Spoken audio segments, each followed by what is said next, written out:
We're here because the multiverse is in danger. The Multiversus lore is crazy. Honestly, if you didn't watch my first video on it, here's a quick rundown. So basically all these Warner Brother characters are being brought together by an unknown force, with each character being considered a champion from whatever series or show they're from. Characters like Finn, Jake, Shaggy, Batman, LeBron, etc. The characters in Multiversus really just have one goal, and that's to stop the Nothing. The Nothing is this giant entity, kind of like from the Never-Ending Story, where basically they just keep destroying everything and everything. That's all they want, is just to see everything go bye-bye. This is confirmed because Rain Dog's home was destroyed according to his bio. Various character lines and biographies hint towards the Nothing being a real threat that needs to be dealt with like ASAP, probably 5 minutes ago. And yes, while it is sad that it destroyed Rain Dog's planet, it also gave Shaggy Super Saiyan powers, so I don't know, it's kind of 50-50 here. And that's as simple as it gets. If you want anything more in depth on the first part, it's in the description and it'll be at the end of this video. Now that we've caught ourselves up, what's new exactly? First up, maps are their own respective worlds. Space Jam: A New Legacy had different worlds. It's kind of like that in Multiversus. We see this in action in the new trailer. Joker gets sent flying into space and he's just kind of orbiting around different worlds. And from there we see one of the gremlins land in the Teen Titans Go world, which is brand new, which we'll cover a little bit later. We also see Rick travel between the different worlds, so I have a feeling they're not connected. Also, since we're on the topic, I think Rick's portal gun doesn't really work the right way because he can't just portal back to his. It's just kind of like the thing that brought him here is too strong. So it's safe to assume that characters are free to roam all the worlds and whatnot. Speaking of the characters, the skins are different entities from the normal characters. We see Wonder Woman fight off her different variants and she doesn't trust any of them. This can mean a lot of things, but what I think it means is just they're getting there, they don't know who's who, they're trying to figure out what's going on. This kind of ties into the next thing I wanted to bring up, that most characters don't know where they are. They're just kind of fighting or teaming up. Wonder Woman really just fought 3 different versions of herself and then only started trusting people when she saw the Joker and she realized oh shit, people are trying to fight the Joker, they're probably on my side. And this kind of raises a lot of questions, are there good characters? Are there bad characters? Who's good, who's evil in this?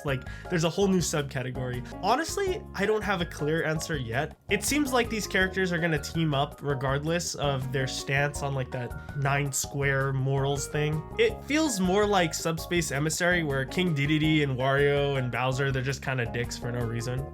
Kind of like that, if you feel me. But that kind of just ties into their character, kind of like how I said Wonder Woman just sees the Joker and automatically knows oh, we gotta fight them. It's kind of like that, because if you look at Bugs Bunny, he just wants to mess around, he wants to, troll people, so I totally see what they're going for. It seems like the characters have influences on each other. I mean, Finn and Velma teamed up and it looked pretty fine to me, but that would also explain why Agent Smith is with the Joker or why Jason's with the Joker. And then the last piece of information we really got was from the PvE reveal, which I'm actually pretty hyped for.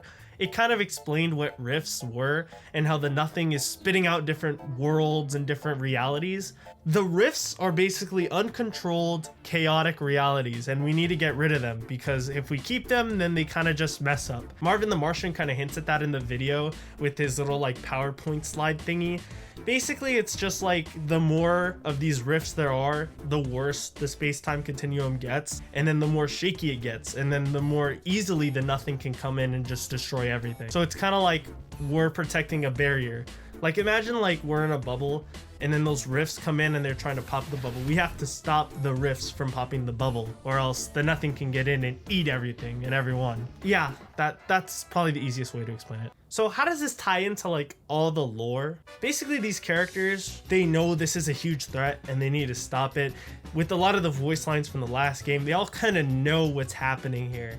They know it's a big deal and they need to stop it, and they're starting to become aware of that. That's why the rifts are finally here and they can challenge the rifts, and basically these champions are being brought in from different worlds, yes. But I also think that this thing that's bringing all these characters in is also bringing along different copies of their worlds. That's why for Batman, he's in the Batcave and he has the computer and everything, but it's kind of separate from his reality. That's why they're small little worlds. I keep doing this, but it's because they're small little worlds. We keep getting more characters and more worlds because we need all the help we can get to stop this, because more and more rifts are going to start popping up and we're going to have to stop them. We're going to have to, fight them, whatever, to stop the Nothing. It's all starting to come together and I really love that. So I'm really happy this game's finally going to get an update. It's going to be really good. I'm hoping it's better than where they left off, because where they left off wasn't the best, but I have really high hopes because I really like this game and I like where it's going. And that's all I really have right now for the lore. I'm sure more will come out. Rick's dialogue is going to be really good. I'm sure Velma's probably going to get a couple more lines about the nothing and how it's like some like demon thing or whatever. I really hope it's good. Please be good. Please be good. Anyways, that's all I got really for the lore. I go a lot more in depth on the last video, but that's really because I covered all the new voice lines, the dialogue, everything. Take care, Horde. I hope to see you playing Multiversus. I know I'm going to be playing it. I'll see you later. Bye.